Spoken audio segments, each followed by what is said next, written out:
আমরা টিকটকের সহযোগিতায় আমরা সন্তুষ্টি প্রকাশ করেছি এবং টিকটকের প্রতিনিধি শারীরিকভাবে উপস্থিত হয়েছিলেন এবং ব্যাখ্যা দিয়েছেন। তাদের ব্যাখ্যায় আমরা সন্তুষ্ট হয়েছি এবং আমাদের লিগ্যাল টিম এবং আমাদের টেকনিক্যাল টিম, আমাদের বিটিআরসি, আমরা তাদের ব্যাখ্যায় এবং তাদের যে সহযোগিতা কার্যক্রমে আমরা সন্তুষ্ট হয়েছি। এবং কেন তারা পারলো, কেন ফেসবুক পারলো না, এটারা আমাদের কাছে যেটা মনে হয়েছে, আমরা জিজ্ঞেস করেছিলাম যে এই 14 থেকে 24 এই 10 দিন তারা এত দ্রুত রেসপন্ড করলো কীভাবে এবং কীভাবে এত কন্টেন্ট, আনুমানিক প্রায় 7 লাখের ওপরে কন্টেন্ট কিন্তু টিকটক টেক ডাউন করেছে আনুমানিক, এবং আমাদের প্রায় 350-এর উপরে আমাদের রিকোয়েস্ট তারা কিন্তু অ্যাকসেপ্ট করেছে।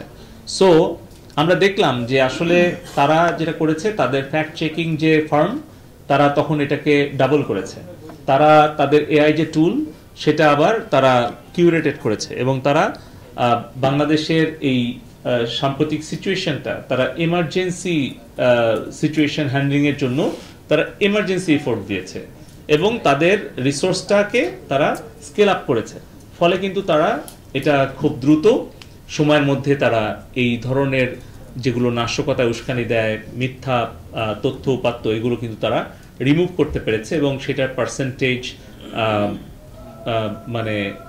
অলটুগেদার 67%-এর উপরে।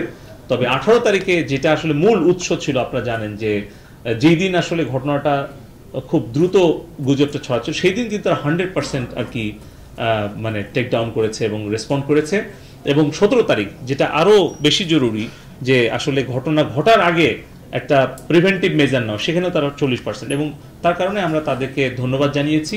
এবং পাশাপাশি আমরা অনুরোধ করেছি ফেসবুক এবং টিকটককে যে যেন তারা বাংলাদেশে তাদের অফিসটা ওপেন করে এবং বাংলাদেশের যে ব্যবসার সম্ভাবনা তাদের আছে সেটাকে বিবেচনায় নিয়ে বাংলাদেশের স্পেসটাকে, আমরা সাইবার স্পেসটাকে সকলের জন্য উন্মুক্ত রেখেছি, আমরা উন্মুক্ত রাখতে চাই এবং আমরা চাই তাদের আরও নতুন বিনিয়োগ বাংলাদেশে হোক, সেটা প্রযুক্তিগত বিনিয়োগ, আর্থিক বিনিয়োগ, এবং পাশাপাশি বাংলাদেশে যাতে তাদের ডেটা সেন্টার, তাদের ডেভেলপমেন্ট সেন্টার, R&D সেন্টার এবং অফিসটা যাতে ওপেন করে, যাতে আমরা বাংলাদেশ থেকে তাদেরকে সহযোগিতা করতে পারি, বাংলাদেশে ব্যবসা তারা বাড়াতে পারে।